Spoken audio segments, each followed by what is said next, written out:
the blindside problem is one of the biggest issues that engineers are facing using coding agents. And it's something that you've got to be aware of. So the idea is, same with any AI system, its answers are going to be heavily influenced by the context that has preceded the answer. So if it's doing web fetches and pulling in information from websites on the internet, is going to heavily influence its answer to you based on what it happened to pull in from those answers. In the same sense, it will also influence its answers based on what you've told it. So it will be aware of anything that you're aware of. But if you have a blind side, that could be a blind side of the model as well.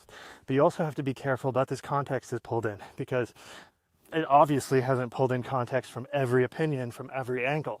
So this is one of the reasons why high thinking, high reasoning models perform better, why they're called smarter by these model providers, because they're able to fetch more. Like a high thinking model will do more web fetching on average, will pull more information in, and it will typically get more opinions.